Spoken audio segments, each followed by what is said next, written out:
Diveroli's book. Do you make any money on that? I said, they're still looking for publishers. They haven't published it yet. And he goes, what are you talking about, bro? And he pulls out Ocean's Drive magazine. Efraim Diveroli is holding a copy of his copy of his book, his hardcover book. It says under the caption, Efraim Diveroli at the 2016 Miami Book Fair in Miami. He's holding up my book, Once a Gun Runner. And look, my name's right there. Memoir, Efraim Diveroli with Matthew Cox. And you know what it doesn't say? It doesn't say based. It doesn't say based on this story. It says, Once a Gun Runner, the real story. Like all that happened and while you were in prison and got out and then you did. Yes, it's insanity.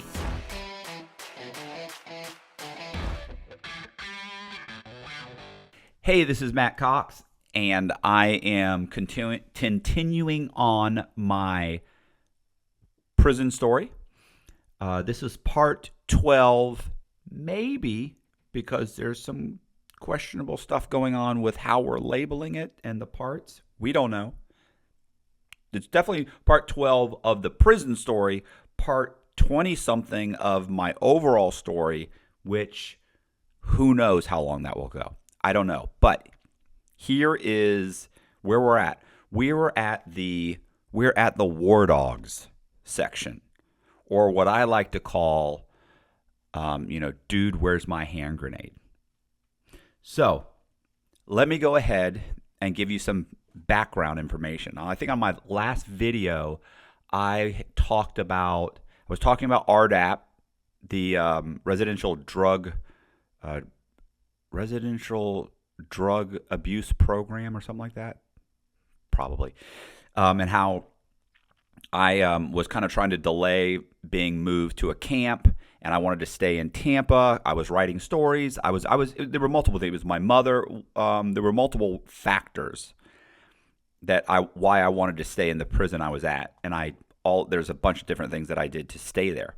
So, but this is it. But in order to tell this part of the story, I have to jump way back to 2011? Is it 2011? I don't know. Whatever. I think it was 2000. Was it 2011? Man, this is insane.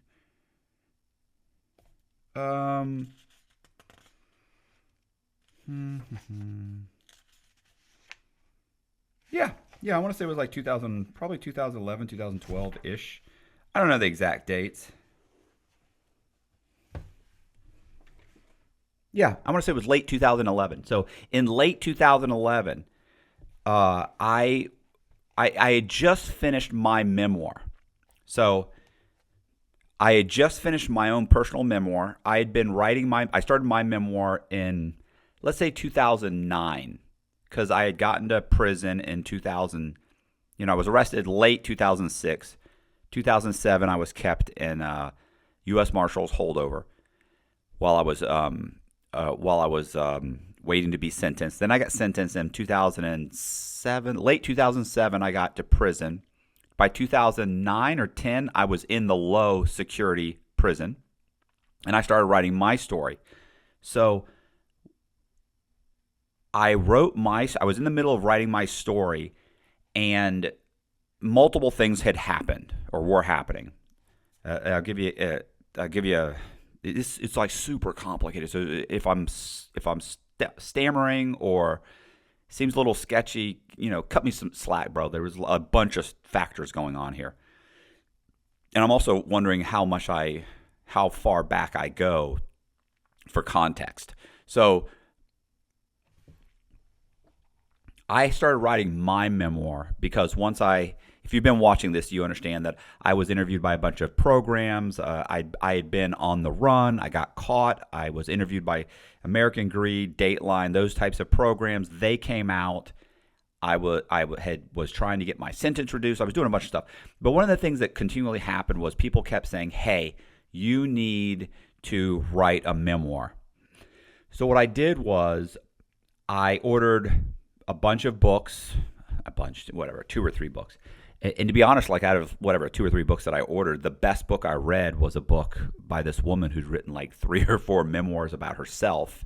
And it was a book about how to write memoirs. And it was just this little tiny book. It was probably maybe 50 or 100 pages. And I read it, and it probably had the most profound impact on me as far as writing. So what I did was I started writing my memoir. And I had just finished my book, which is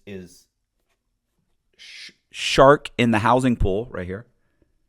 Shark in the Housing Pool. That's a good one too. That's right. Shark in the Housing Pool. So I just finished this book. It's a very good read, and I called it Shark in the Housing Pool, by the way, because one of the articles about me and my co-defendant was in Bloomberg Business Week, and they called it Sharks in the Housing Pool.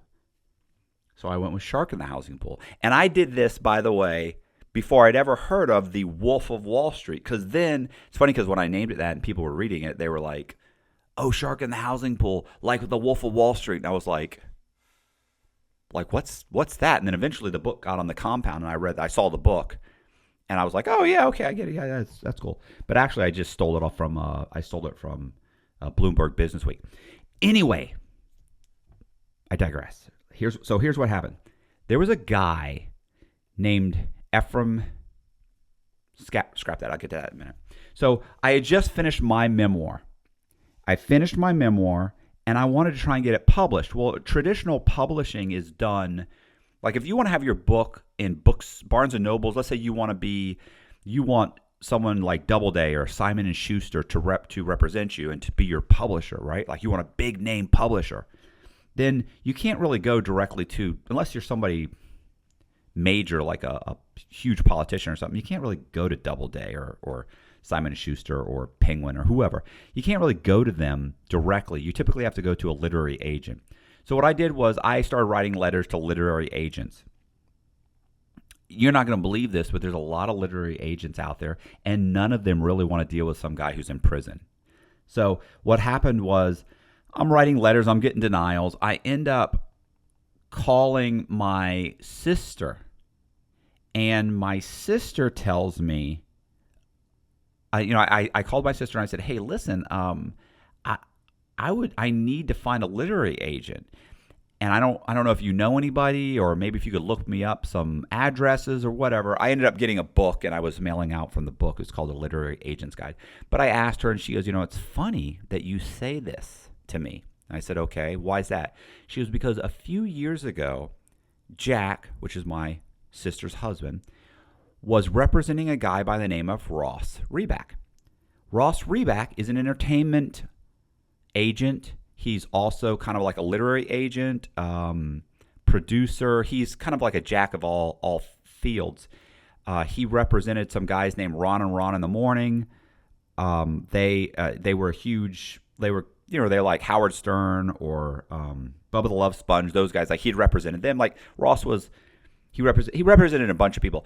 Well, my brother-in-law had represented him in a lawsuit, and they were flying to Los Angeles to settle the lawsuit. And as they're flying to Los Angeles, my brother-in-law says to Ross, he says, so what are you going to do after this? He says, I don't know. He said, I'm not sure. He said, what I want to do. Now, of course, Ross is a multimillionaire. Ross says, what I'd really like to do is I'd like to produce a movie. Like, I'd like to be involved in actually getting a movie made. And Ross basically had purchased a book that was called Mob Lawyer. It was a book that had been written by a lawyer who'd represented a bunch of mobsters, and he was in the process of trying to get that movie made.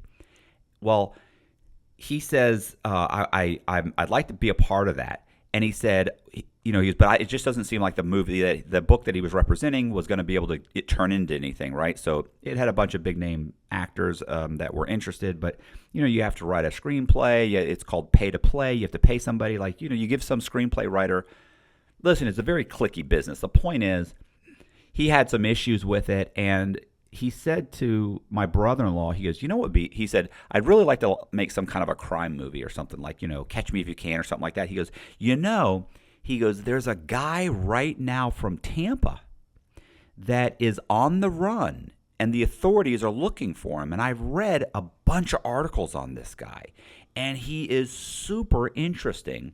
And he had just got caught in like a bank, and he talked his way out of it, and they let him go. This guy I think he's like at the top of the Secret Service most wanted list or something. And my brother-in-law looks at him and says, yeah, I know who you're talking about. He goes, his name's Matt Cox. He goes, he's my brother-in-law. And he goes, are you serious? And he goes, yeah. He said, he's my brother-in-law. He goes, don't worry. He said, they'll catch him eventually. He'll go to prison. He goes, and I'll introduce you. So, my brother-in-law had no confidence in me. It's coincidence that he was right. So anyway, so my sister tells me this whole, tells me that Ross has always wanted to meet me and possibly represent me. And I'm like, oh, wow, I just finished my memoir. And she goes, send it to me. So I make copies of it and I send it to her. She sends it to Ross. Ross reads it. Ross and my brother-in-law schedule a time to come see me. Now, Ross, because he came with my brother-in-law was a lawyer, he ended up getting approved to come see me, even though I didn't know him prior to prison. See, typically to go see a federal prisoner in Coleman, you have to have a pre-existing relationship with them. But I didn't have one with Ross, but they approved him anyway. And I'm pretty sure I even went to my probation officer. Went to my counselor and begged and pleaded him. And he said, well, if he's coming in with your brother-in-law, then, I'll consider him like, a legal associate or something like that. I forget what he said, but he ended up approving him, which was like a miracle. So they come in. I meet with Ross. Ross says, I've read the book. And he said, you need to rewrite. He said, you need to rewrite the book. This actually takes place over 2 meetings, but he goes, you need to rewrite the book. He goes, because I read the whole book and it's an amazing story. He said, but you didn't put enough about you in there. So at that point, I was in the middle of reading these books that I had ordered. What is this? Is going on and on? Is this too much? Is it too much? Too much back? Is it too much? Tell me. Listen, you can always fast forward. So I was in the middle of, I had read these books and everything, and I was trying to. Anyway, I was like, well, what should I do? So Ross was like, you need to rewrite some parts of it. So I rewrite a few parts of it, and it comes back, or Ross reads it again. He comes back and he says, bro, it was amazing. You did an amazing job. You talked about your father, because I had left out some stuff about my father, about, his alcoholism, about being raised by him, having a learning disability. Like, there's a lot of little things I had left out, and I went and put those things back in there, beefed up the book little bit more, made me more of a, gave the reader more of a background on me. Anyway, the point is, I met Ross. Ross said, I'm going to represent you on the book, on your book. I said, great. While that's going on, it just so happened, this is late. Now, at this point, we're talking about it's late 2000, or probably mid to late 2011. A guy by the name of Efraim Diveroli came on the compound. And I'll tell you who Efraim Diveroli is. Efraim Diveroli is the guy or the character played by Jonah Hill in the movie War Dogs. If you've seen War Dogs, you know what the movie's about. And I'll get into that in a little bit. But the background for that is there's a guy named David Packhouse and a guy named Efraim Diveroli. Efraim Diveroli owned and was running a company called AEY. AEY, it was just him. When I say running, he had a corporation. He had a corporation, and his corporation basically he'd managed to get himself approved on a government website that allowed you to bid on contracts. And he was bidding on contracts. Well, he brings in this guy, David Packhouse, to help him. He's a childhood friend. And they're bidding on arms deals. And we're talking about like providing like 10,000 AK-47s to the Iraqi security forces. And if you don't know what that is, the Iraqi security forces are like when we went into Iraq, we set up their security forces, right? Like their police and their armed forces, and we set them up, and we also funded them. We also gave them all their weapons. Well, there was a ton of weapons that were sitting around, which were from the Soviet Union. So a lot of countries had just stockpiles of AK-47, 7.62 rounds, drag-nose sniper rifles, just mortar rounds, like all this stuff from the Soviet era. Well, Diveroli was buying that stuff and then sending it to Afghanistan or Iraq. Packhouse comes in. They end up getting this huge contract. Now, here's the thing. Diveroli had already gotten like a $50 million contract to supply weapons. Like, these are little things that you don't know, that they don't talk about in the movie, but he was already doing massive deals. And one of them was like he had like a $5 million contract, like a $2 million one, and a $12 million, a $15, and a $50 million contract that he had basically almost completely fulfilled. He then gets a $300 million contract with this guy named David Packhouse, who was a childhood friend. So they source where they can get the ammunition. The bulk of this was just ammunition. So this isn't AK-47s. This is just ammunition for the Afghani security forces, because by this point, the United States had invaded Afghanistan and needed to supply them with weapons. Now, this is back in 2002, 2003. Anyway, so he's been doing this. He's doing so. So these guys get this contract, and this is where it goes wrong. It ends up going wrong where they get this contract, and keep in mind too, they're going to places to buy this ammunition that the government knows is old. They know it's 20 and 30 years old. He ends up going to Albania, and they go to Albania, and they buy the Albanians have a ton of 7.62 rounds, and so they go in. They get a contract with the Albanians to buy 7.62 rounds. Initially, the rounds that were sent to Afghanistan were 7.62 rounds. Because you have to understand, let's say it's, $100 million worth of just 7.62 rounds. Well, even if it's that many rounds, they don't ship it all at once. You can't load that up on one plane, right? Like this is 50 or 100, 200 trips. So the initial block or task order, they call them task orders, the initial task order of 7.62 rounds was Albanian-made 7.62 rounds. Well, then the Albanians run out of their stuff. They start giving them Chinese 7.62 rounds, and they ship it. They actually ship it several times before they realize that it's Chinese, because they didn't actually have anybody really on site to figure that out. Not initially. Well, when they figure it out, they decide, you know what we're going to do? Let's just repackage it. Now, they don't actually repackage it. They're not initially, this is just according to Diveroli, initially they weren't repackaging it to hide that it was Chinese. Now, you have to understand, there was, during Tiananmen Square in 1989 or 91, anyway, during Tiananmen Square in China, there were protests. Chinese fired on their own people. These were Chinese students that wanted to overturn China. This was after the Soviet Union fell. They were protesting, and they were trying to overturn the CCP and make it a democracy.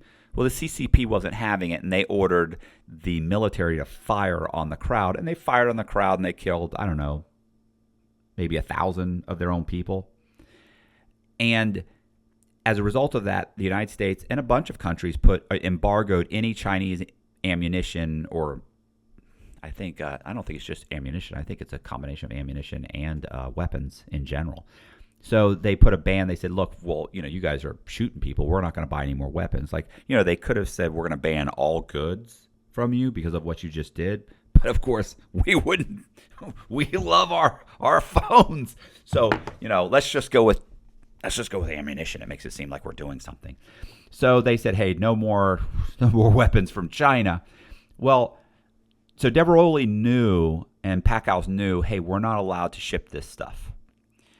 But they were already at the point where they were repackaging a lot of the munitions they were sending because fuel prices had shot up, and Diveroli hadn't accounted for that. And also, the crates that everything was being shipped in were very heavy. So like 20 to 30% of the weight, or 20% of the weight of some of these things was just the wood and the lumber that these things were crated in. So what they did was they would pull them out of the crates, pull them out of the they call them sardine cans, these big cans that you peel off, so they're hermetically sealed. They would dump all the AK-47 rounds, or 7.62 rounds, the AK rounds, into plastic bags and just pile them up and wrap them up in visqueen and put them on these planes to be flown into Afghanistan. Well, at the same time that was happening, they also found out, hey, my God, this is Chinese. So as a result of that, it definitely appeared that they were repackaging the AK-47 rounds to hide them. Now, listen, it was really, according to Diveroli, it was two-prong. It happened to meet both those standards, but we were already repackaging anyway when we found out, so it just worked to our advantage.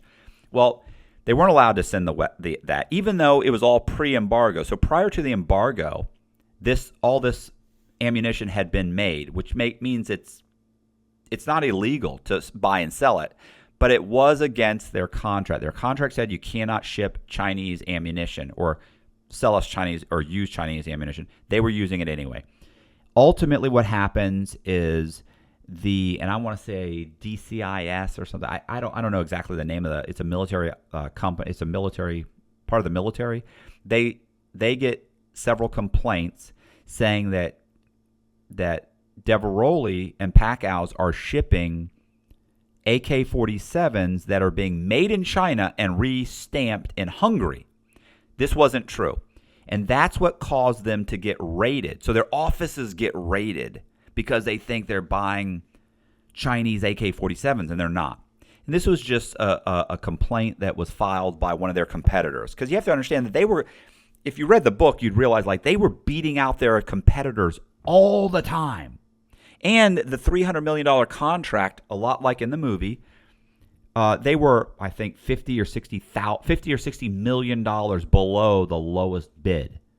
So think about it, you're $50-60 million below the closest bid. You may be $100 million below some of the bids. I know this doesn't seem exciting, but it's getting there. All right. With that said, their offices get raided, and they end up finding out that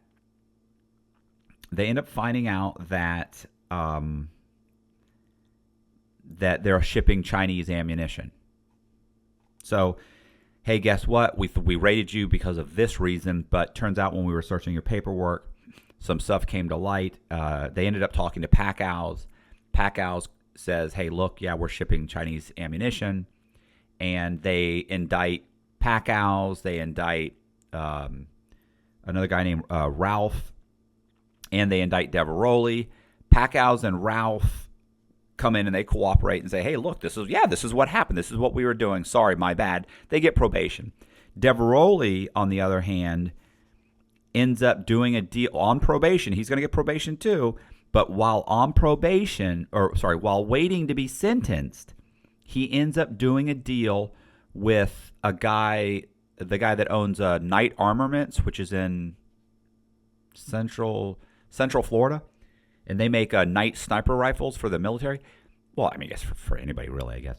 Anyway, he's doing a deal with them, and he leaves the jurisdiction. He can't leave the southern jurisdiction of Florida because he's on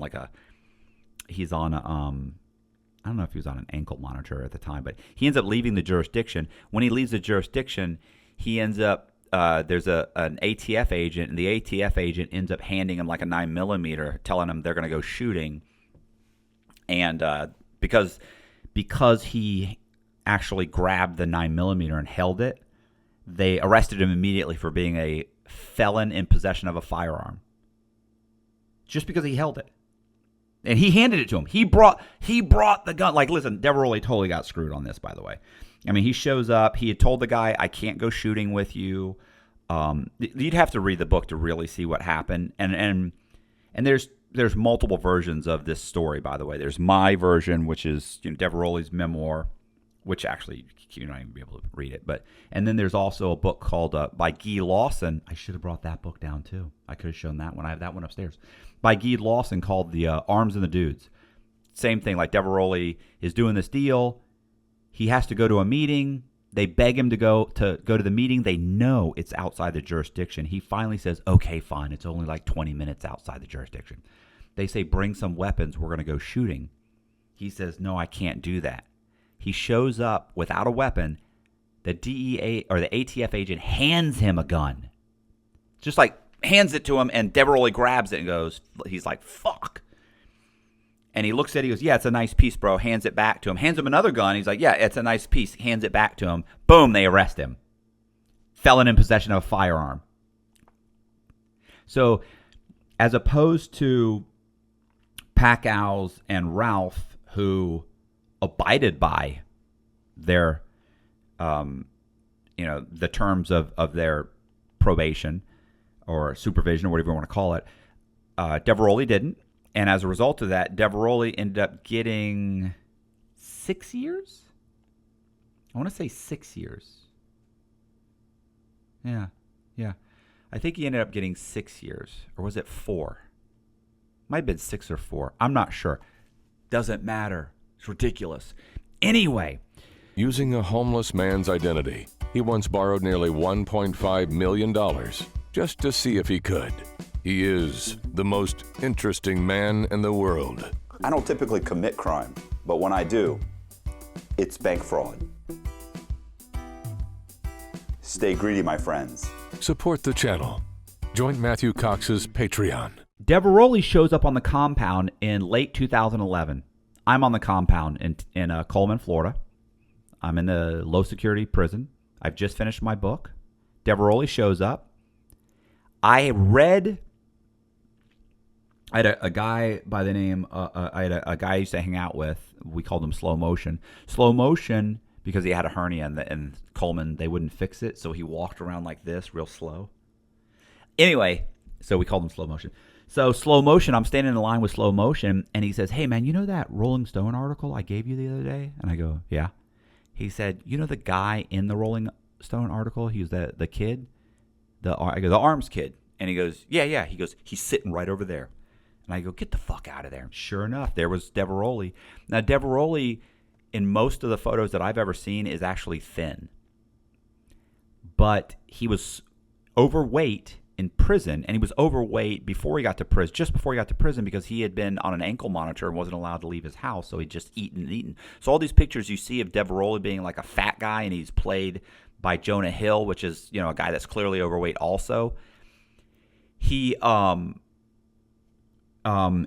typically is not a fat guy. He's typically thin. The other thing about that article is if you read the Rolling Stone article, which was written by Guy Lawson about Packows and Diveroli, is that he basically makes them sound like stoners.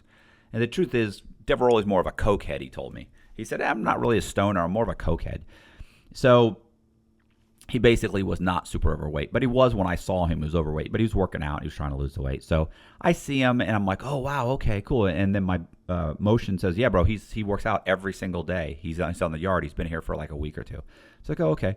So like the next day I go out to the rec yard, and I'm walking around the track, and I look over, and there's Diveroli. And I walk up to him, and I go, hey, man, what's your name? And he's like, Diveroli. Why? What's up? And I said, yeah. I said, listen, my name's Matt Cox. I write books. I just finished my own memoir. I was wondering if you were doing anything with your story. He's like, what do you mean? I said, like, are you trying to write a story? And he goes, no, I'm not. No, why? I'm not really, because I don't think I could write one. And I go, why? He goes, man, I'm bipolar. He said, I'm up and down all the time. I don't think I could focus long enough. I said, bro, I read that Rolling Stone article. Like, what you did was incredible. Like, you got to be pretty bright. You should be able to focus long enough to write a story. I said, at the very least, you could write an outline and have a ghostwriter on the street write it. Because here's what people don't realize about Diveroli is that Diveroli's crime, what he ended up defraud, what they call it, it was a fraud. He was defrauding the United States government by selling them Chinese ammunition. So they hit him with a fraud charge. His fraud charge, he defrauded the United States government by $43,000. That's what his fraud charge is. He paid it. He paid the $43,000 before he even showed up for, he just cut him a check. So Diveroli had made millions and millions of dollars. So this guy's got $4 or $5 million just sitting around, right? So I was like, bro, you clearly have enough money. Why wouldn't you get a ghostwriter to write your story for you? And he goes, well, I don't even think I could write an outline. I don't even know how to. I said, bro, I just finished my book. I can help you write an outline. And he was like, yeah, I'll think about it. And I go, oh, okay. And he was really very arrogant. So I keep walking the track. And maybe a couple of days later, I saw him. I said, hey, man, so what do you want to do? If you need my help, I'll help you out. And he's like, well, why would you do that? I said, bro, I just do it just to help you out. I got nothing else to do. I said, I'd already decided I wanted to start writing other inmate stories. I'm just looking for one. And yours would be great. I can help you hone my skills, help you out, see how the process works. Like, that's all I'm thinking. Well, he goes, oh, let me think. I'll think about it, bro. I'll think about it. So we see each other. Listen, I swear to you, we continued back and forth, but for like a month or two. It starts coming up on, let's say November or December. And every time I see him on the compound, we'd be walking by each other, and he'd go, bro, still thinking about it. And I'd be like, like, you douchebag.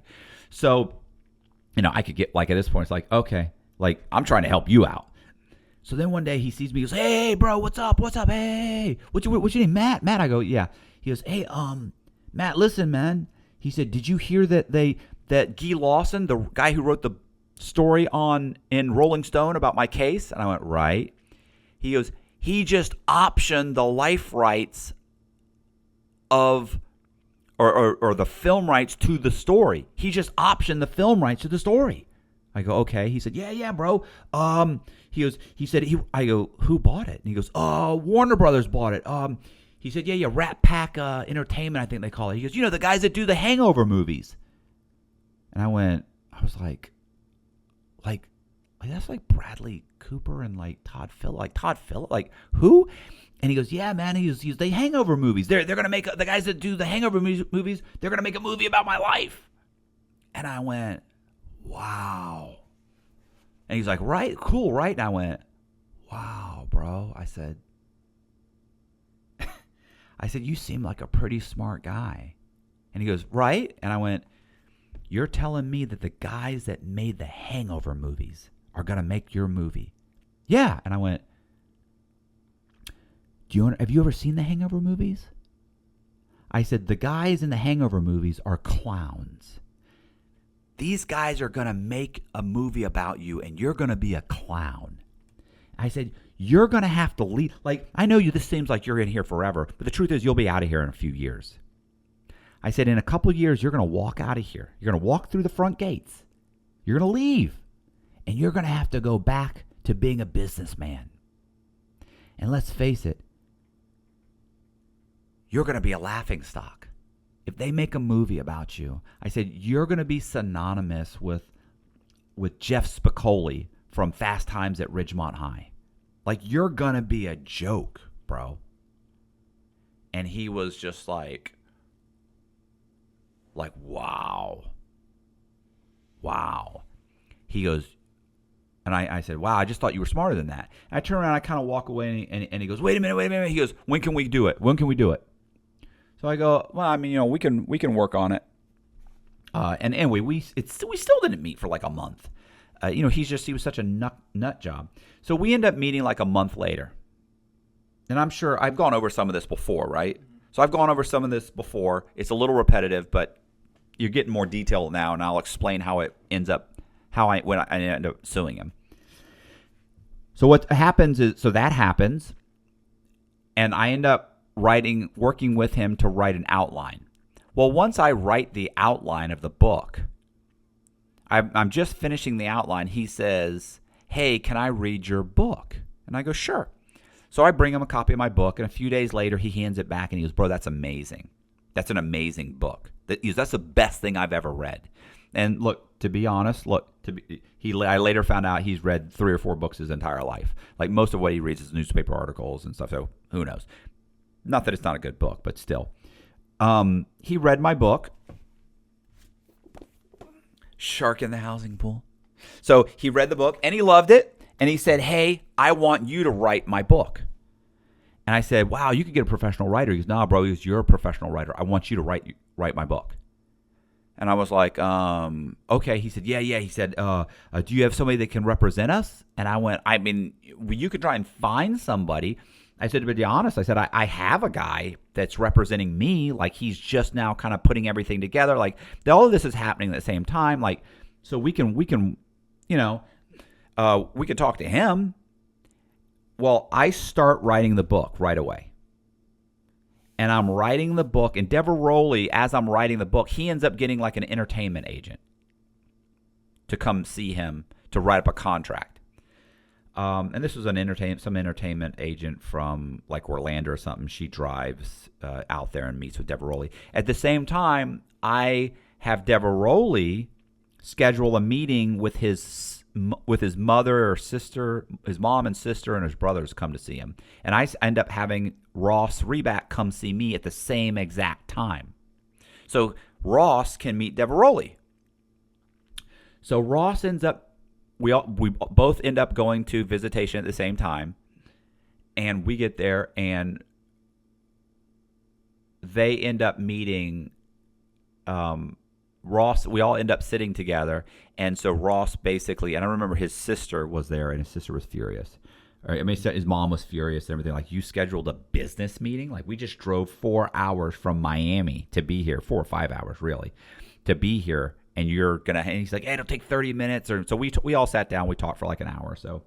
And Ross kind of gives him his pitch and says he thinks he can do. And, you know, he thinks he can monetize the whole thing, and that's fine.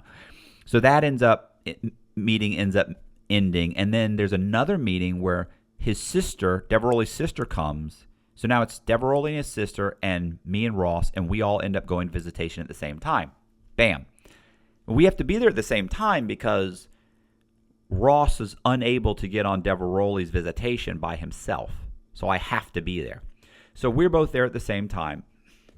And at this point, I'm writing his story. And the great thing about Diveroli was, you know, as much as I may have issues with the guy, he's brilliant. He has his mind works like a steel drum. I mean, nothing escapes it. And on top of that, he could recall details and dates like nobody I've ever met. Like, I can't recall.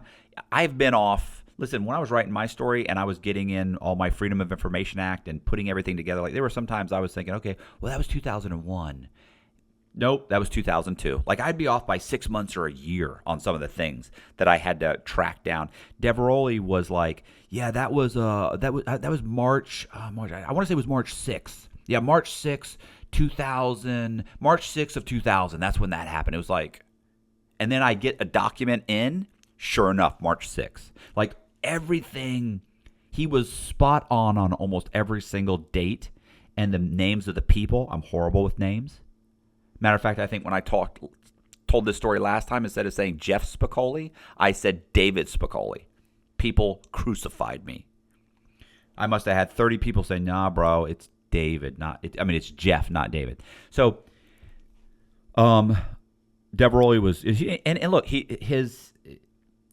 was just a super sharp guy, okay?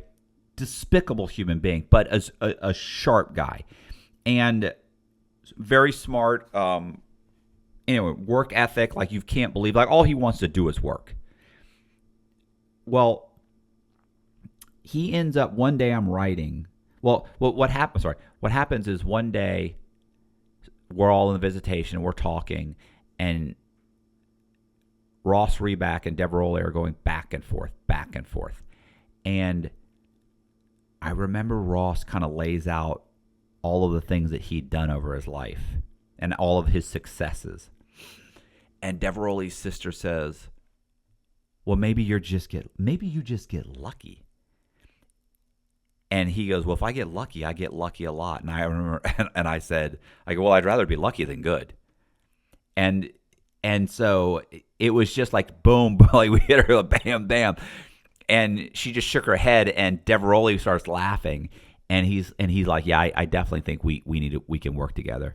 Well, while we're saying that, Ross says the most important thing is getting the book finished as quickly as possible. And they kind of look at me, and I'm like, well, I mean, I'm writing. I have the outline, and I'm writing, but it's going to take time. Well, the problem was that Diveroli was getting moved to the Miami camp very soon. As a result of being moved to the Miami camp, I only had another few weeks or a month with him. And I did have the outline, but it was like a mad dash. You're trying to write a 300-page book within a month or two. Like, that's difficult. So luckily, I mean, Diveroli did have a ton of his documentation. So we're going back and forth, and we're talking. And Ross was like, we have to get the book done and published before the movie. Or keep in mind, at this point, they haven't even made a movie yet. They had optioned the film rights to the movie, and Warner Brothers was having a script written. But the script, it turns out, when they went to Jonah Hill wasn't happy with the script. Supposedly, and this is what I was told later, was that because it didn't have enough in there about Jonah Hill or about Diveroli's character. Now, so they don't even know that. Listen, movies are optioned all the time. Let's say Hollywood options 1,000 movies a year, right? The various studios, they make 3, so they pay for 1,000 different options. They end up making 3. So the average studio makes about 3 movies, 3 major motion pictures a year. I mean, the likelihood this was going to get made was slim to none. It was possible, but there's lots and lots of movies that I'm sure you can think of that you're like, that was amazing. That was it. Like, oh my gosh, oh, that's great. That's wonderful. And that's going to be a movie. That's got to be a movie. But it wasn't. They just don't happen. Like, there's just too many great stories for there to be that many movies. Not that there's not a ton of content. That's just especially back at this time. With Deverell, so Reback keeps saying we got to get a book out. And I keep telling him it's going to take time. It takes time. And he's like, look, it's important we get a book out. And I'm like, well, what is the rush? He says, 1, I want to get a book out because that way we can try and get a publishing deal and get our book out before Guy Lawson puts out his book. Guy Lawson had written an article in Rolling Stone, and he was turning it into a book.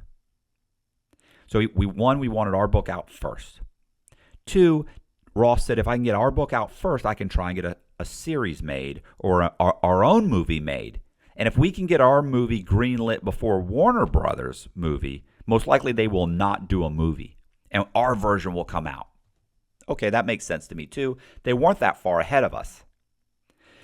The third thing was, he said, because basically Diveroli goes, yeah, well, what if that doesn't work out? He goes, if that doesn't work out, he goes, if that doesn't work out and Warner Brothers makes the movie, and Diveroli goes, yeah. Reback said, then we'll sue them for theft of intellectual property. And we're all sitting there, and I remember being like, right, going, that doesn't make sense. How can you, theft of what? He was theft of his story. And I went, yeah, but the movie isn't being made based on Diveroli's story. It's being made based on David Packhouse's version of the story. A lot of people don't understand this, but so I have a girlfriend, Jess. If Jess were to tell her version of she and I's story and say, hey, I met this guy in the halfway house, and we had this on again, off again, romance, and then we ended up getting married, and we had 3 kids, and it was wonderful, and it's a love story. Okay. I can't sue Jess. Like, I could sue her, But it's not going to go anywhere because they're going to say, why are you suing? Well, she told my story. No. She told her version of our story, which she's allowed to do. Now, the other exclusion of that is that, of course, I'm also allowed to tell our story. On top of that, because Diveroli and Packhouse's story was in the public forum, right? So there were multiple newspaper articles about their story, about being arrested, about them selling all this munitions to Afghanistan security forces and getting a contract with the government. There's all these articles about it. That also excludes any right to privacy that they have. So, for example, you have a right to privacy. For example, let's say my neighbor and I, me and Ted. I think everybody knows who Ted is if they've ever watched Big Herc and I's interview. My neighbor's named Ted. So Ted and I, do you know what I'm talking about? You have to watch the Big Herc. Big Herc uses the example of Ted. Oh, Ted. So Ted, you and Ted go to barbecues together. So Ted and I, me and my neighbor Ted, go to barbecues together. Well, if Ted's telling me stuff about he and his wife's relationship and him and how he hates his job at Walmart. Well, let's say I'm a writer and I turn around and I write a book about Ted. Ted can sue me because the truth is Ted has an expectation of privacy. He was just telling a neighbor, like he didn't expect any of that to be public. He didn't tell me for it to be public. He has an expectation. Now, if Ted were arrested for robbing banks and I wrote an article about Ted because I'd read all the newspaper articles on Ted and said he happens to be my next door neighbor, that's different. Now he's in the public light, he's in the public forum. He loses that expectation. And if Ted is a public figure, for instance, there's probably 50 books written on President Barack Obama. He can't sue. Barack Obama cannot sue. Why? Because you're a public figure. So you lost your expectation of privacy. Secondly, if you're found guilty of a crime, and even if it's not in the newspaper, and I were to go to public records and look up all of your indictment and all of the motions and read your transcripts and write a whole story based on that, once again, you're a criminal and your information is in public records. I'm allowed to use that and write a book. You've lost your expectation of privacy. So Diveroli had no prayer on expectation of privacy. So I sat there and I said, to Ross, we're back in the visitation room. I was like, I don't understand. Like, he doesn't have an expectation of privacy. They didn't steal his intellectual property because I haven't even created his unique intellectual property, because some intellectual property is still unique, if that makes sense. So, for instance, let me give you an example. Let's say you were arrested for robbing banks and it tells all about the bank robberies. Well, that doesn't mean that you still have an expectation of privacy as far as your family is concerned and your private life. Like, if I were to write a whole article about you or a whole book about you robbing banks, and then I were to turn around and start telling you things that I knew about your family because your wife had confided in me or your friends had confided in me or something along those lines, like personal stories, well, then those were stories that, unless we had some kind of an agreement, you told me these stories not expecting a book to be written. Unless I told you, hey, I'm an author, I'm a writer, and I'm going to write a book, then you lose your expectation. But if I just told you because we were friends, now you have an expectation. So I was like, I don't know, and I don't think that works the way you think, Ross. And he goes, no. He said, trust me, we can sue them for theft of intellectual property. And then Ross said, we just have to get the book out there. And we just have to have the book available for consumption in some manner. And we just have to allude to the fact that Warner Brothers obtained the book and used Diveroli's book to write the movie War Dogs, or to write the screenplay using Diveroli's book. So Matt, I need you to write the book as quickly as possible so that we can get it published first, or at the very least have a manuscript to circulate so that if they make a movie, we can accuse them of having stolen his intellectual property. And Diveroli loved it. He loved the idea of it. Diveroli goes, oh my God. He goes, you know what? He goes, I have a cousin that lives in L.A., and he says he's in the entertainment industry. And he goes, and Ross goes, is he? And he goes, well, he's kind of a schmuck. He said, I don't think he's much of, he's kind of a douchebag. But he said, regardless, he said, regardless, he goes, he thinks he is, and he knows a bunch of players. He goes, so we could probably get him the book and get him to end up connecting us somehow. Like, I don't know, but we can use them somehow. And Ross was like, okay, well, we'll think about it. He goes, the first thing is we have to get the book made. And I was like, I don't even know why you're talking about suing Warner Brothers. He goes, no, Matt, he goes, that's just a fallback. I'm just saying, Ross goes, look, if we're going to dump a bunch of time in this and you're going to write the book, he said, we need to be able to monetize it in some way. He goes, my first course of action is for you to write a book, publish the book, and we're going to have a bestseller, and we're going to get ourselves a series or a movie made. He goes, that's the first course of action. And I was like, okay. Because, like, I don't have any intentions of suing anybody. I'm locked up in prison. I just want to become a writer. I still had, at this point in my life, man, I still had, Jesus, bro, I probably still had almost 20 years to go. Like, I'm still expecting to be getting out if I don't lose any good time. If I'm a good boy, I get out in 2030. This is probably 2011, maybe 2012, maybe 2000 early January, February, maybe of 2012 at this point. So I start writing the book. Diveroli comes to me one day. And he says, hey, here's our contract. And he slides a contract across to me. And he says, here it is. He sign here. And he's like already signed. And I went, well, I don't understand. And I said, well, what does it say? He goes, bro, it says we're partners. And on the top of the contract, I want to say it said something like partnership agreement, work for hire, which I didn't know what work for hire meant.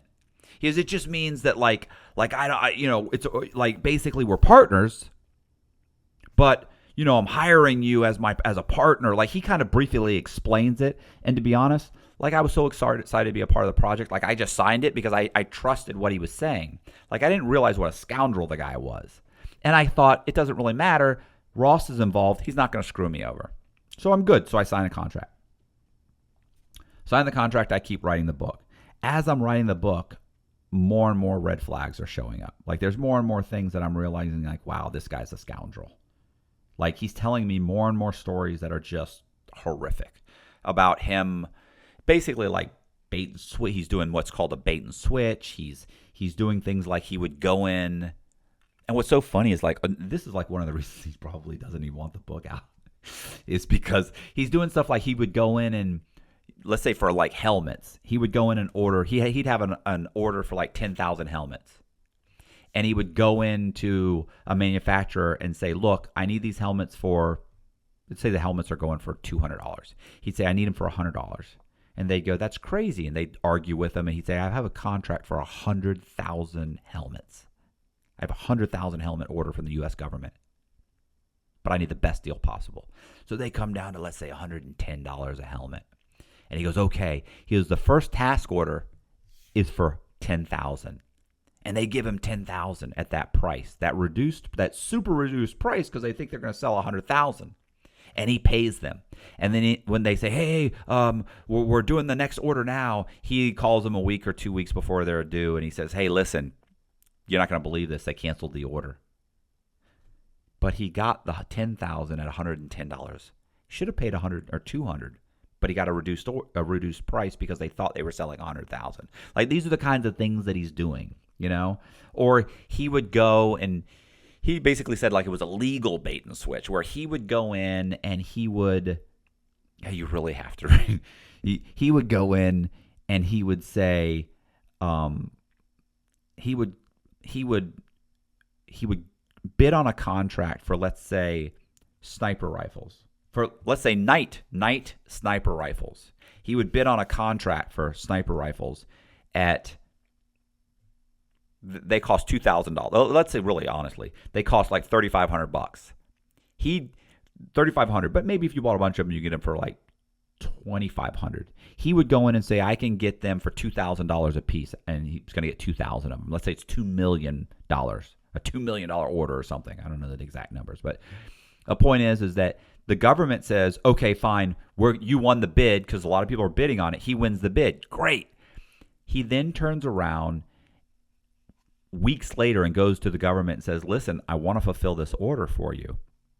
But it turns out that Knight Armaments cannot fulfill the contract in time.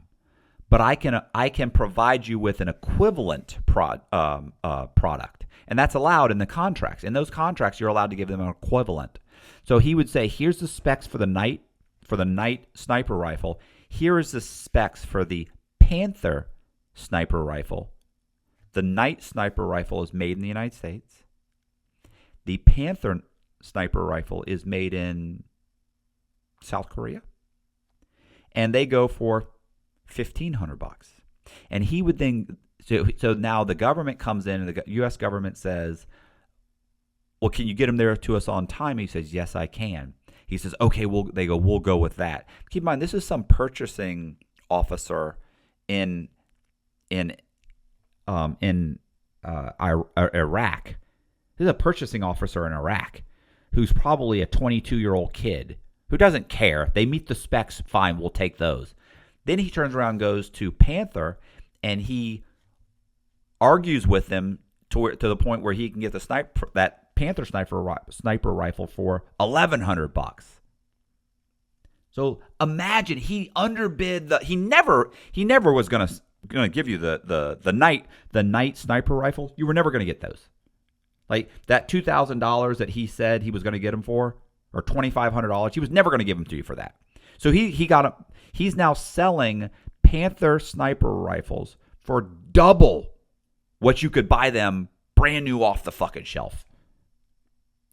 And he sends them to the government, and they get them, and they pay him, and he's made a ton of money, and he's thrilled. And, so he's telling me these types of things, and he's laughing and joking about it. And I'm just like, Jesus, bro. Like, this is rough. Like, I remember thinking, what did I sign with this guy? So what ends up happening is Ross comes to see me. One day he comes to see me, and I'm still writing the book, and he says to me, hey, Matt, he says, how are you doing? I said, listen, this guy, by the way, is despicable. And I said, the more I look at him and write his stuff, I said, the more, like, it's just, he's just like not like a good guy. And I'm not saying I'm a great guy, but I was like, I'm like, this is not good. Like, there's just no redeemable qualities about him. And he goes, look, he said, like, write it in such a way, we need him to be a sympathetic character. And I said, the best you're going to get with him is maybe we can get him being like a Jack Sparrow type character from Pirates of the Caribbean, like a lovable rogue, like he's a bad guy, but you kind of love him because he's funny and comical. He goes, well, then do that. Make him funny. Make him comical. Make him thinking funny things in his head. And he does say funny stuff. So I was like, okay, I can try and do that. I said, but to be honest, I just don't know that I'm going to be able to, by this point, Diveroli is like, he's like leaving. And I want to say Diveroli was at this meeting. Or was he talking to his sister? Anyway, I'm talking to Ross, and I'm like, listen, man, like, I just don't know. And I had written a book called Stranger Danger. So months earlier, I had written a social satire about sex offenders. and just about housing sex offenders. And it was like this satirical, it was just this super kind of devious, sick, sadistic, funny kind of book, right? About this guy that ends up housing sex offenders and turning them into like, modern day, like slave labor force. And so it's like a comedy, but a dark, dark, dark comedy. Anyway, and Ross had read it and said, look, it's funny. He said, I don't know if there's a market for it. He goes, but it is comical.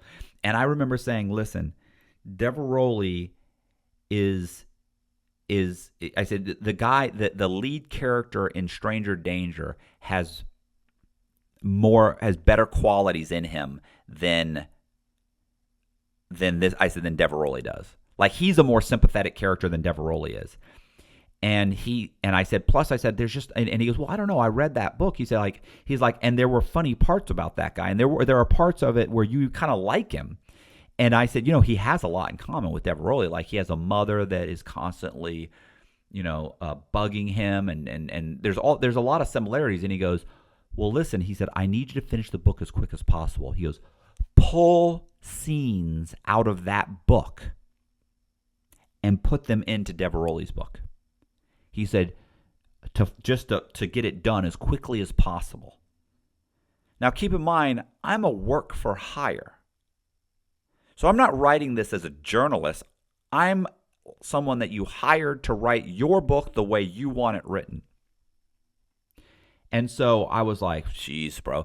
And I said, I don't know. And he goes, no, look, it doesn't matter. It's based on his story. It's based on his story.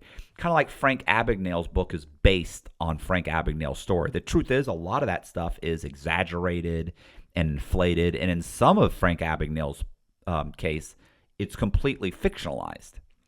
So there's another book called A Dangerous Mind. I think it's called A Dangerous Mind. Anyway, there's several books that were written based on the guy's life. So Ross is going, look, we're going to do it. It's based on his life anyway. I just need the intellectual property created so that we can try and get a book deal and we can try and get a movie deal or something. And I went, okay, that's fine. I said, I'll finish it. So I pull a bunch of scenes from Stranger Danger and I throw them into Diveroli's book. Now, that book ends up, when I'm finished with the book and I send it to Reback, I remember Reback telling me he got it like whatever on, let's say, a Tuesday. And like Thursday I called him and I said, hey, what's up? He said, I just finished it. I said, oh, what did you think? And I'm expecting a whole bunch of rewrites. Like, he kind of did a bunch of rewrites on my book, like edits. And he came back and he said, man, you knocked it out of the park. He was just amazing. You did an amazing job. He said, my only problem is you made Coleman, the prison, you made it sound like a summer camp, like a rough high school summer camp. You made it sound like it was a joke. And I go, it is kind of a joke. It's not like a real prison. I said, like, I've been to real prisons. I go, this isn't a real prison. Not that people aren't getting stabbed and it's not violent. I said, but, look, half the fucking guys here are sex offenders. And I said, and to be honest with you, I said, the other half are soft as cotton. Not that you don't get guys that are tough guys and stabbing each other in fist fights and stuff. But I said, it's not as bad as the medium. And he goes, it doesn't matter. It's still prison. I need you to rewrite it and make it sound like hell. And I went, okay. So I rewrote the very last page and made it sound like the prison was, just this really brutal, rough spot that's just a horrible, horrible place to be. Not that prison's not horrible, but in general, it wasn't as bad as I made it out, as bad as I made it out to be. Well, now I've got the book. It's done. And Ross ends up telling me, one day I'm calling, because now what Ross has done is he's kind of connected my book with Diveroli's book. He was holding off the whole time on pitching my book to Simon & Schuster and all these to act. He's acting as my as literary agent for me, but he didn't want to do it. He kept saying, well, I want to hold off so I can pitch both of the projects, because he was saying getting yourself in the meeting is the hardest part. Once you're in the meeting, you want to be able to have multiple projects. So if I pitch them Diveroli's book, he said then, and they say no, I want to say, well, I've got this other book. He said, or if they say, we love Diveroli's book, I can also say, you love that one, you're going to love this one too. And I was like, okay, I get it. So he's holding me off. He's holding me off on him pitching my book. But now he's got 2 books. So I was like, okay, cool. So by this point, keep in mind, Diveroli's been moved. Diveroli's now in the medium security prison. Medium. Diveroli's now in the camp in Miami. He's now in Miami. I think he's in the RDAP program in Miami. I have to drink this. Hold on. Like the when I have less coffee in me, I start making mistakes. Well, so I basically wrote literally about half of that book without Diveroli even being there. Now, Ross sent the book to Diveroli, and Diveroli reads the whole book. And he comes back and tells Ross it's amazing. It's a great book. Which is funny because, portions of the book are fictionalized or completely, either they're fictionalized or they're embellished in such a way that, Diveroli, obviously he knows, that never happened, that never happened, that never happened. He also knows, oh yeah, that did happen, but not like that. That's not what happened. That wasn't the guy. That wasn't. For instance, there's a part in the book. There's a part in the book where Diveroli and his buddies sneak up on this guy. There's a security guard that kicks them off of they were playing basketball and they were 14 or 15 years old. And I remember Diveroli had told me that the guy was a Cuban guy that had come over and that was just trying to make a living, he was a nice guy. And Diveroli and his buddies mouth off to him, and the guy's like, come on, you guys can't be here. And, you have to leave. He's like, so we leave. He's like, the guy was just doing his job. But, we were pissed. He said, so we went home and we got our paintball guns. And they waited until the lights went out. And they shot him. 4 or 5 guys shoot him up with their paintball guns.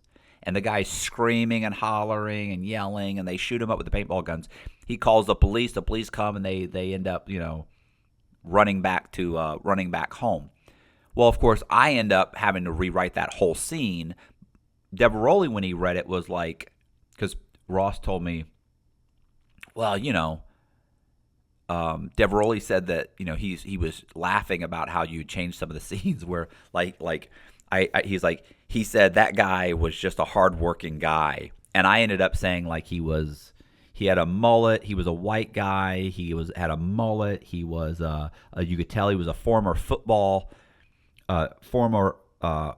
champion in high school. He had a pot belly. He was, I have him say all these things. He's dipping, I make him a very unsympathetic character. He's mouthing off to the kids. He's telling them he's calling them names and pushing them around, and they're just little kids, and then they run home and get their stuff. So when they shoot him, you feel oh, good, he has it coming.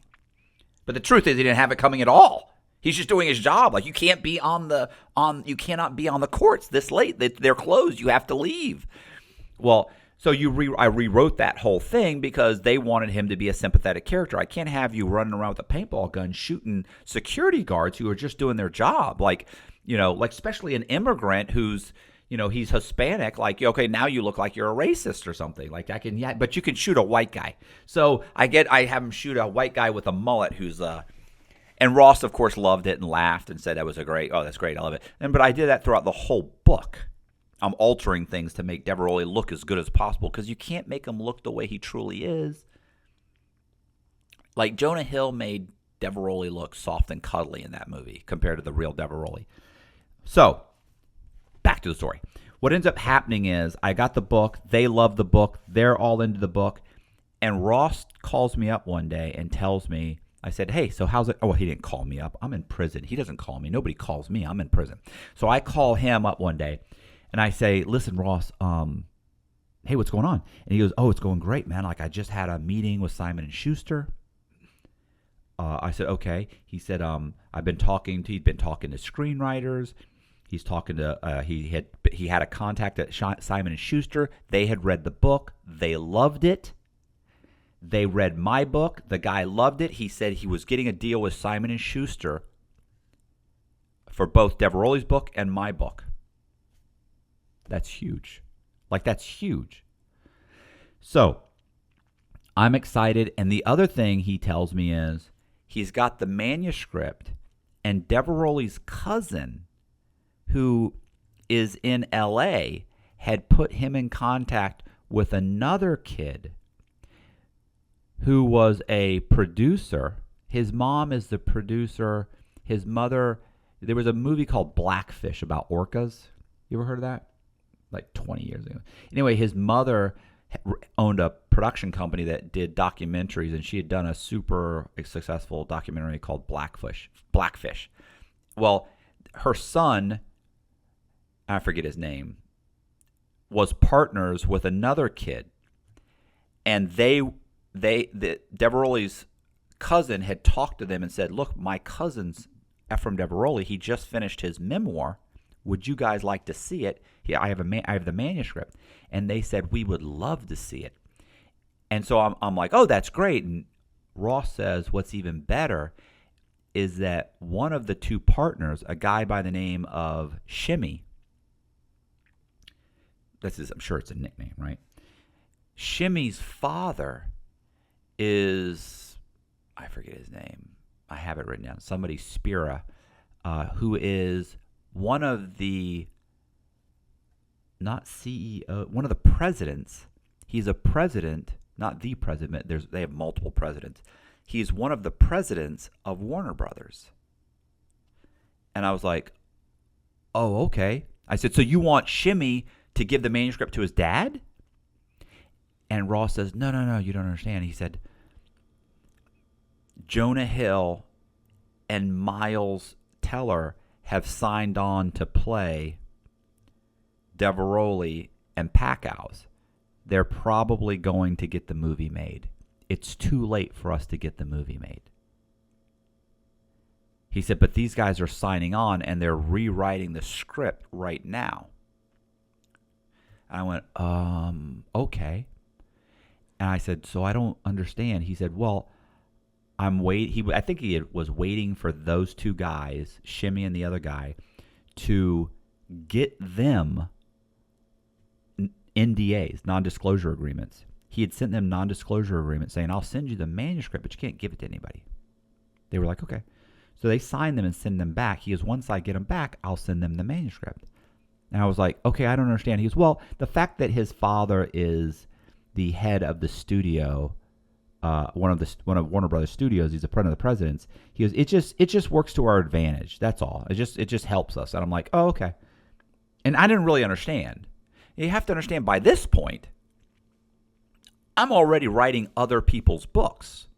Like at this point, I was writing a book called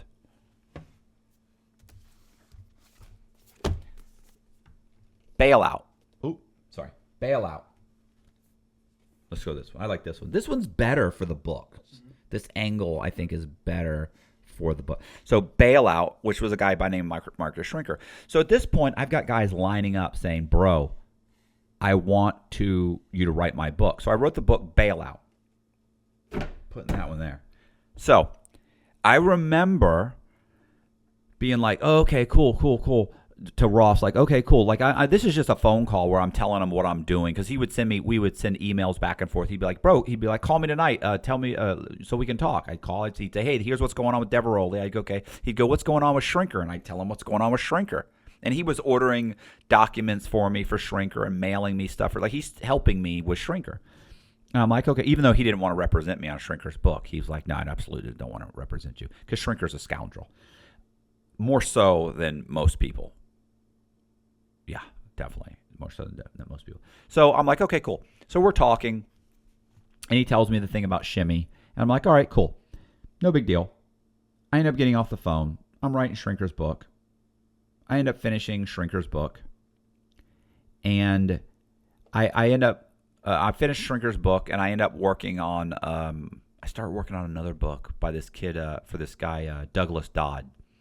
So Doug Dodd ends up following me around, really, to be honest.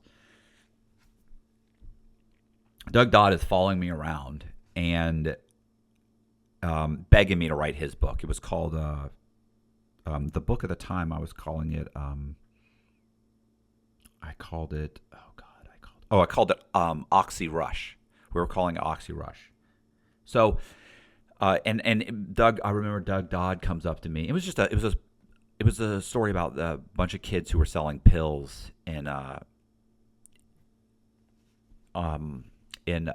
Hudson, Florida, and they were doing doctor shopping. They were selling oxycodone. So I remember Dodd follows me one day. He's like, "Bro, you got to write my book. You got to write my story." And I was like, "You don't even have a story." And we're going back and forth. And he goes, "Bro," I remember he goes, "I'll give you fucking half of anything. Anything I make, I'll give you half." And I said, "Of course you're gonna give me half." I said, "You think I was gonna write it for less than half? Like, are you insane?" Not only are you, by this point, I already realized like I should be getting these guys to attach their life right story, everything across the board to these stories because they can't write their own stories. So anyway, I end up writing Doug Dodd's story. He built some of the nation's largest banks out of an estimated $55 million because $50 million wasn't enough and $60 million seemed excessive. He is the most interesting man in the world. I don't typically commit crimes, but when I do, it's bank fraud. Stay greedy, my friends. Support the channel. Join Matthew Cox's Patreon. I tell Dodd, "You don't even have a fucking story." I said, "Here's what I'll do, bro." I was like, "Here's what I'm going to do. I'll write your story. I'll write a synopsis of your story. It'll be 6,000 or 7,000 words." I think it was 6 or 7. It was like 7 or 8,000, something like that. I'll write them. And that's basically like a really large article. I said, I'll write the story. I'm going to send that synopsis off to a bunch of different reporters, and I'll try and get you into like Rolling Stone or Esquire or Vanity Fair, something. I'll try and get you into one of these magazines. If I can get you into a magazine, I said, then I'll write your book. But right now I'm just going to write a synopsis because I don't think there's much of a story here. And I didn't know much of the story, to be honest with you. I just didn't like Dodd. So he was like pleading with me to do this. So I said, okay. So I write a story. I write his synopsis. I write the whole synopsis. I send it to 7 or 8 different reporters. A couple of them write back, say, "Wow, it's amazing. You're an amazing storyteller. I don't have time to do it. I'm sorry." Or they said, "Hey, it's an amazing story. If you could just give me 6 months to a year, I'd be willing to take on this project." I get one guy that writes me back, and it's Guy Lawson, the same guy that wrote Efraim Diveroli and Pacquiao's story in Rolling Stone. And Guy Lawson says, "I could get to this right away." I said, "Okay, cool." Guy Lawson comes back. I'm not going to get into the issues I had with Guy Lawson, but we go back and forth. And I'm like, "Listen, man, like he said, I can write Dodd's story and get it into Media Magazine," and I was like, "I've never heard of Media Magazine." He goes, "Oh, it's an online magazine." You have to understand, I'm in prison, so I don't have access to the internet. So I was like, I don't want it on an online magazine. I want it in back then there was a magazine also called Maxim. Is there still Maxim? Anyway, I was like, I want it in Maxim, or I want it in Rolling Stone magazine, or I want it in Esquire. I want it in GQ. Like, I want it in a real magazine. I want to be able to hold it because I can't. He's like, "Well, I can print it off online and send you a copy." No, I want a magazine article. That's what I want. So he goes, we're going back and forth. Well, that's just not how it works, and it's way I can get it in here, and I could do this. And I go, "Listen, you know what? Here's what bothers me about this conversation." He goes, "What?" I said, "I've sent you all the research. I wrote the entire article for you. I've done all the work for you." I said, "You haven't even tried to get it into Rolling Stone." I said, now, if you'd already tried and you sent it to your editor and he read it and didn't want it, well, that's okay. We can talk about an online magazine. But I said, I mean, you're not even willing to try. I said, if you're not willing to try, then I'll just wait till somebody that can try. Somebody will try. Like, I don't mind failure. I mind not trying. And he went, all right, well, I'll see what I can do. So he calls his editor. His editor's name was, I forget his first name. His last name's Wood. Anyway, goes to lunch with him, gives him the article. He reads it. He says, I want to put it in the magazine. So a few months later, I immediately, by the way, as soon as I hear it's going to be in the magazine, I start writing Dodd's book. But really, to be honest, by the time I had finished the writing the synopsis of his story, I liked the story. Like, I had sat down with him for several hours. Probably spent 10 hours just writing the synopsis, and I heard all the ins and outs of the story, and it was a good story. Like, I liked it, and the characters were likable, right? So, and it was unique. There was a lot of cutesy, unique things about the story which were interesting, and it wasn't just a regular bunch of scumbag kids doctor shopping. It was more than that, right? So it was a good story. So, okay, so Guy Lawson says he's going to write the story, and Guy Lawson said, I'll write the story, and he said the story's going to be, he said, I'm going to use parts of the manuscript. Now, by this point, Doug Dodd has left prison. He left prison and went to the halfway house. And he has the manuscript. He sends the manuscript to Guy Lawson. Guy Lawson comes back and says, Matt, do you mind if I use some of the manuscript that you wrote and some of the article that you wrote, the synopsis? And I was like, well, I don't know. He goes, it's okay. He said, I'm going to do that, but I'm going to give you credit. So the article will be from Guy Lawson and Doug Dodd and Matt Cox. And I went, oh, wow. He goes, you'll be a writer for Rolling Stone magazine. I was like, holy shit. Like, yeah, definitely. I want to do that. Let's do that. So, a few weeks before the article comes out, Guy Lawson emails me and tells me that, the guy's name is Sean Wood, the editor of Rolling Stone magazine. Sean Wood said, I talked to Sean Wood, and he doesn't want you and Doug to be the authors of the article. He said it'd be better if I gave you credit in the body of the work. And I go, no. We agreed. He said, no, Matt, it's okay. I'm going to give you credit in the body of the work. It's still your art. It's still your stuff. Like, I'm still going to say that you did the story. You wrote the story. Like, he tells me all this bullshit. And I'm like, no, absolutely not. Absolutely not. He's like, well, there's no other way. Like, this is it. That's the only way it's going to work. And I'm sorry. It's just the way it is. And I was furious. But there's nothing I can do. I'm locked up in prison. There's nothing I can do. So the article comes out.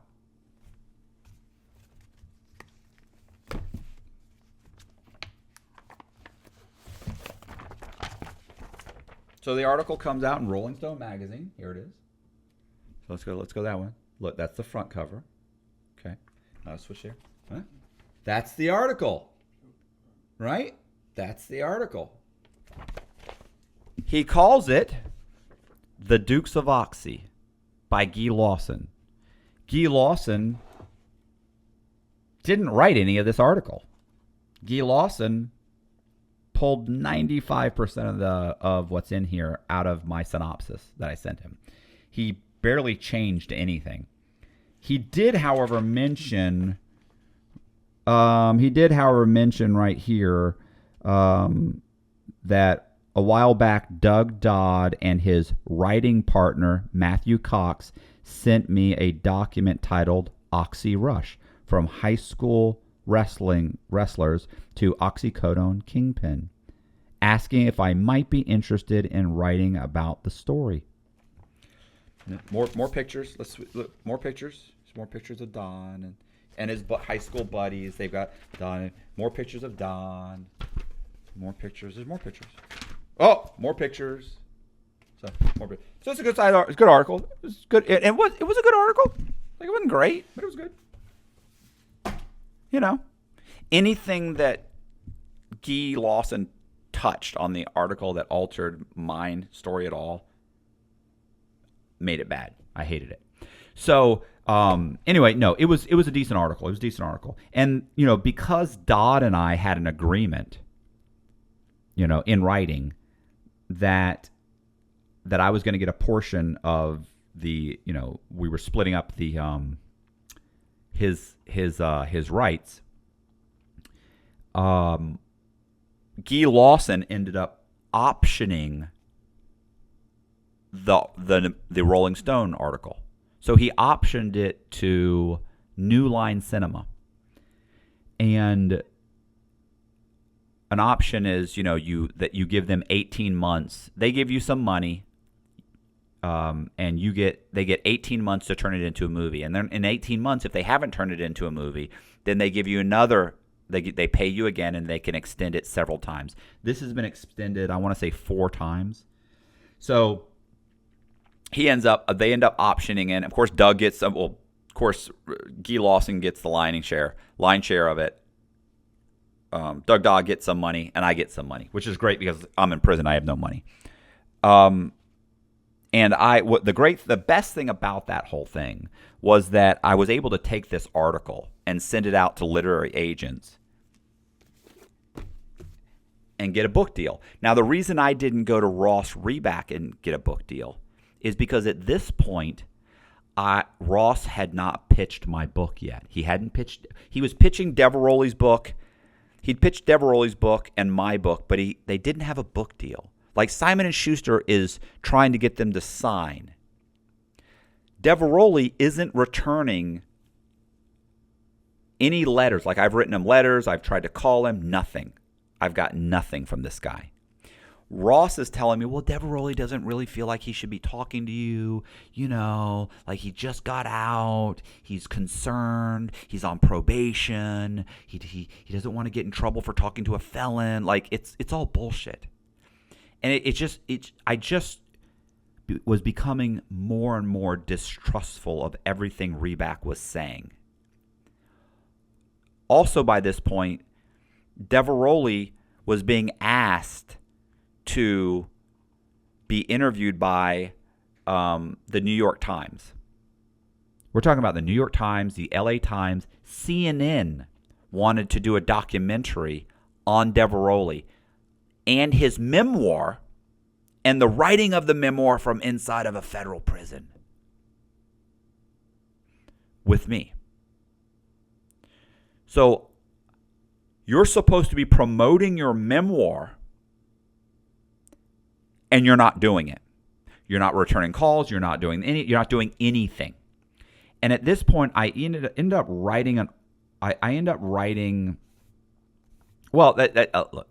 What ends up happening is Ross and I, like, we're having issues. Like, I'm pissed because what's happening is he isn't focusing on getting a book deal. All he seems to be focusing on at this point, because at this point they're now making the movie War Dogs. They're making the movie War Dogs, and all Reback seems to be concerned with is suing Warner Brothers. So now he's talking about suing Warner Brothers. At the same time, when this article and everything's coming out, and I'm excited, I call Ross one day, and Ross says to me, hey, what's going on? He's like, hey, how's it going? I go, oh, it's going okay. It's good. He's like, you're not going to believe this. And I go, what? He said, I sent the manuscript that you wrote. And by the way, it's called Once a Gunrunner. The name of the manuscript is Once a Gunrunner, Diveroli's memoir. So he goes, I sent Once a Gunrunner to these 2 producers. One of them's name is Shimmy. And this is months after he'd originally told me this. And I was like, right, okay. He goes, well, I was talking to Shimmy and his partner on the phone. I go, okay. And I was asking them how they were doing on trying to get funding to do a documentary about the manuscript. okay, because that's what they had said they wanted to do. And I said, right. And he goes, and while I was talking to them and they were telling me that the movie had been greenlit, that there was no way to get a movie made at this point because Warner Brothers had greenlit the movie War Dogs, and they were now going to start filming it, and Jonah Hill had signed on and Miles Teller had signed on, and they were going to be shooting within months. Todd Phillips is involved, obviously. Bradley Cooper is signed up to direct, and he's going to be in the movie. So there's just no way to get a film made. So that now we're just looking at doing a documentary. And we're going to, and so he said, we're trying to figure out how to get the funding for the documentary. And I say to him, I'm like, okay. And Ross goes, so while I'm talking to them, I say to Shimmy, how do you know all this information? And Shimmy tells me his father is the president of Warner Brothers. And I go, okay. Now, Ross told me that months ago, before he ever sent him anything. When he asked him to sign the NDA, he hadn't even sent him anything yet. And I was like, okay. And Ross says, and I told him, are you fucking serious? If I had known your father was the president of Warner Brothers, I never would have sent you the manuscript. For all I know, you gave it to your father. And he tells me, he goes, I mean, for all I know, they used it to write the screenplay. And I was like, okay, right. And all I could think of was, why is he saying this? Like, why are you telling me this? When it was like, I guess he forgot that he told me that Shimmy's father was the president of Warner Brothers? Like, why are you telling me this? I know that's bullshit. Like, that's total bullshit. You knew all this prior to sending him that. So he says he gets super offended with Shimmy. And he says, I can't believe that you guys did this. And he hangs up the phone. He said, so we're interviewing lawyers right now. We've got this one lawyer right now that I'm talking to. And he this and he that and I'm going, like, this is all he's focusing on at all. And I'm like, what's going on with Simon & Schuster? Oh, well, I'm still kind of working with them, and I just don't know if I'm not sure if that's going to work out. Like, it'll take them a while to publish the book, and I don't, it's like, what the fuck is going on? So I end up writing Ross a letter that says, Ross, like, I cannot believe that this is what's going on, that I worked, 3 or 4 months on this project, that you guys have completely pissed away every opportunity. Like, when I was like, well, he's got to do the CNN documentary. Like, some woman from New York, from like Atlanta, flew down to Miami, met with Diveroli, met with Ross, negotiated a deal with CNN where CNN was going to allow them to run ads during the CNN, like a 2-hour CNN documentary on Diveroli. They were going to allow them to run ads about the memoir and put the memoir out. How many books do you think would have sold had they run ads on a 2-hour documentary about Diveroli and about their case? That case, prior to or during the course when the movie comes out? Like, I'm thinking a lot of books. I'm thinking that's probably turns it into a bestseller. Wouldn't do it. Same thing. They both met with the guy who did Corbin. What's his name? Michael Corbin? Tim? I don't know. Somebody tell me in the comment section. Corbin, who also is in Miami, who did the documentary Square Grouper and Cocaine Cowboys. Same thing. They met with him. He wanted to do a documentary. Didn't happen. Also, wouldn't be interviewed by the New York Times. So I write this letter saying, look, you guys have completely fucked up this situation. Your only concern at this point is suing Warner Brothers. You're not even trying to publish the goddamn book. Like, let's get the book out before Lawson gets his book out. They're not even remotely concerned about that because they've already set it up to sue Warner Brothers. So the idea of pushing to get this book, I'm like, let's self-publish the book. You're wasting your time suing Warner Brothers. Warner Brothers hasn't done anything wrong. And so that's what I write in this letter. I send this letter to Ross.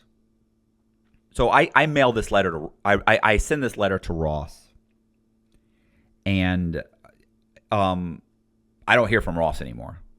Like, I sent this letter blasting him and Diveroli, because keep in mind, I don't hear from Diveroli. I don't hear from Diveroli. I don't hear from Ross. They've completely fucked up all these opportunities. I'm like, self-publish the book and do the CNN documentary and be interviewed by the New York Times, the LA Times, there's like a dozen magazines or dozen newspapers that want to talk to him. He could be in any magazine he wanted.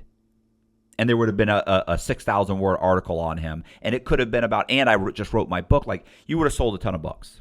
None of that happens. So I'm pissed. I mailed this letter, and I don't even talk to Ross anymore. I haven't even heard from Ross at this point. So I'm gonna, you know what? I'm gonna go ahead and, so I'm gonna keep going for a second, just so I can explain one thing. So at this point, I haven't heard from Ross in weeks or months. He's not returning emails. I don't, that's it. I'm like, okay, this guy's got my book. He's got Diveroli's book. Diveroli doesn't talk to me. Ross doesn't talk to me. I'm stuck in prison. Like, what do they care? They don't care. At this point, though, I basically I've now gone back to sentencing. I had 26 years when I started. I've managed to get it dropped down by 7 years. I got 7 years knocked off my sentence, and I explained that in one of the other videos, so I'm not going to get into all that. So I end up getting at this point, it's 7 years has been knocked off my sentence. Which, keep in mind, Diveroli doesn't know any of this. So he and Ross are like, this guy's locked up till 2030. Like, they don't have to deal with me. It's not hard. You just don't email me. You don't call. You don't email me, and you don't pick up the phone. How hard is it to get rid of some guy in prison? Don't pick up the phone. You don't have to hear from this guy again. So I'm walking around the compound writing stories, still writing stories. At this point, I think I'm writing Bent. By this point, I've written the book Bent. So I think everybody that's watching this probably knows who John Boziak is. John Boziak is a kid who grew up homeless on the streets of Miami and ended up becoming a credit card counterfeiter, and he sold is it like $2.5 million or $3.5 million in counterfeit credit cards to the Russian mob. He's on multiple different indictments. Super cool story. Check it out. Pick it up. It's on Amazon. Anyway, so I've written that story. I'm writing that story. I'm walking around the compound one day, and this guy that I was also writing another story about, this guy named Dennis Caroni. Dennis Caroni, I'm sitting at a table with Dennis Caroni and I'm sitting at a table in an area that they called Stonehenge on the compound. It's late. It's like 7 or 8 o'clock at night. I'm sitting there, and I'm talking to my buddy Pete, and we're talking, and this guy Dennis Caroni walks by, and he goes, "Hey, Cox," and I'm like, he actually calls me Matthew. He's like, Matthew. I'm like, what? What's up? And he said, "You making any money off that book?" And I go, "What book?" And he goes, the book, that book. And I thought he meant, I remember initially I thought he meant, because when I got the guys in Rolling Stone, the other guys, I ended up getting a book deal for Doug Dodd.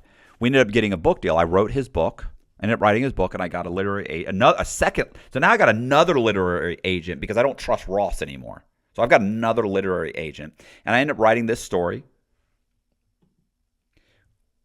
this book, which is basically the article that was in Rolling Stone about Doug Dodd. I end up getting a book deal. I get an advance. It's on the shelves at Barnes & Nobles. It was published. It's called Generation Oxy. Like, I liked my title was Oxy Rush. Guy Lawson named his Generation... No, Guy Lawson named his version, his totally stolen version of my story. In Rolling Stone, he called it The Dukes of Oxy. And then I ended up writing the whole book, and we got a deal with Skyhorse Publishing, and it's called Generation Oxy: From High School Wrestlers to Pain Pill Kingpins, which was a great subtitle. Anyway, so I ended up getting this book. So I remember, Dennis Caroni says, "Hey man, you making any money?" I was like, and I thought he meant this one, but I don't think this had come out yet or something. But I remember going like, "What are you talking about?" He's like, Diveroli's book. Do you making any money on that? And I went, "No." I said, and I didn't want to get into it with him. So I was like, "Nah, they're still looking for publishers." And he goes, "What are you talking about?" I said, "They're still looking for publishers. They haven't published it yet." And he goes, "What are you talking about, bro?" And he pulls out Ocean's Drive magazine. Keep in mind, I have no way to check on anything. I'm locked up. I can't check on anything. I can't. There's no internet. Ross isn't answering the phone. Diveroli doesn't answer the phone. Nobody's answering nothing from me, so I don't know what's going on. He pulls out Ocean's Drive magazine right there, and he shows me a picture of Efraim Diveroli. Efraim Diveroli's right here. Efraim Diveroli is holding a copy of his copy of his book, his hardcover book. It says under the caption, Efraim Diveroli at the 2016 Miami Book Fair in Miami. And he's got what looks like 50 or 100 books behind him.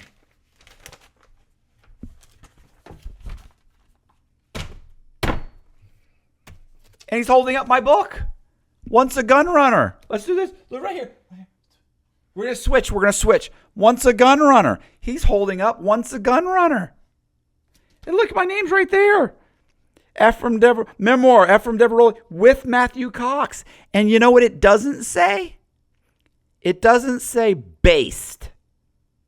It doesn't say based on his story. It says Once a Gun Runner, the real story. It says that everything in the book is 100% accurate and correct, told by the very person that lived it.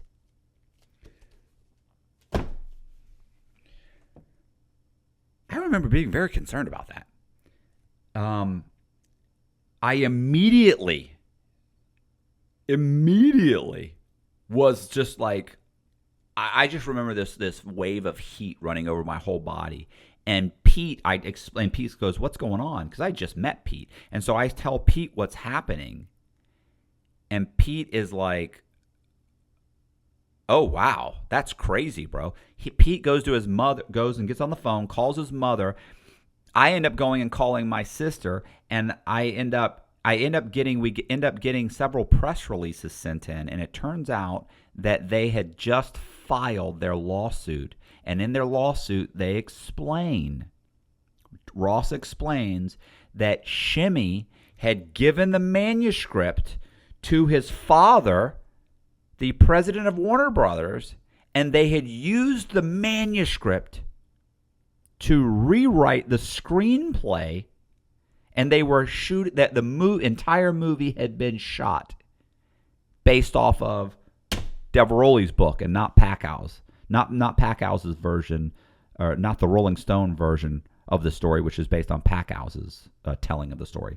So it's really the whole movie is based on that book. So, which by the way, I know is a lie. Like, I'd love to sit here and tell you, yeah, man, they used my book to write the movie and I got screwed, but that's a fucking lie. Like, that's not what happened. They set up Shimmy to possess the book so they could sue Warner Brothers. And let's face it, that's a great scam.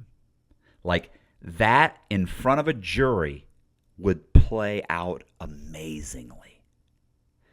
So at this point, I'm like in shock at what happened. And if you watch the next video, I'll explain exactly what ends up happening. Because my buddy Pete comes in, and Pete's like, you got to sue them. You have to sue them. What the fuck am I going to sue anybody? I'm in federal prison. You can't sue. Let me tell you why you can't sue anybody from federal prison. Because at some point, if you sue somebody in a civil lawsuit in federal prison, and at some point it goes to trial, even if you can manage to keep up with all of the back and forth with the court, state or federal court, if you can go back and forth, back and forth, back and forth, you know what ultimately ends up happening? You end up having to go to court, and guess what? You can't go to court because you're in federal prison. And that's a problem. But I'm going to show you what ends up happening and how I deal with it and how it all works out. So, if you like the video, do me a favor and hit the subscribe button, hit the bell so that you get notified of videos just like this. And leave me a comment and let me know how bad I screwed up on some of the story and how I need to possibly have my timeline down better. But let's face it, I'm really pulling most of it just from my head. So if my timeline's off a little bit, you'll be okay. That's really it. I appreciate you guys watching. If you want to if you really like it and say, wow, you know what? I like this series. Like, Matt's giving me a ton of content. I listen to this while I'm driving a lawnmower and mowing yards, or I'm in the back office and I'm loading boxes, or I'm a long distance truck driver, or whatever you do while you listen to this type of thing. And you think, you know what? Matt's not a bad guy, and I'd like to help support him. I have a Patreon. Please go to my Patreon. There's 3 different tiers. You can check it out. All of the links are in the description. Check it out. And if you'd like to buy any of the books that I've talked about, and there's more books. I'm going to talk about there's more books I wrote, which all kinds of stuff's going on. So if you'd like to read any of the books, most of them are, I think pretty much all of them are on Amazon, and all the links are in the description, and almost all of them have audibles attached to them. So check those out too. I appreciate it. Oh, by the way, you can thank me if you say, hey, you know what? I don't want to join Patreon, but I want to thank you, bro. You can hit the thank you button. You go to the bar below where it says, the little thumbs up, and you scroll over. There's a thank you button. You could actually thank me. You can give me $2. You can give me $3, $5. You can give me $50 if you were so inclined to do so, and I would appreciate that. But I'd also appreciate $2 too, because every little bit counts. And I appreciate it, and thank you very much. And thanks for watching. And check out the next video when I do the next video, because it's all gonna come together, and you're gonna be like, wow, it's gonna be like all that happened, and while you were in prison and got out, and then you did. Yes, it's insanity.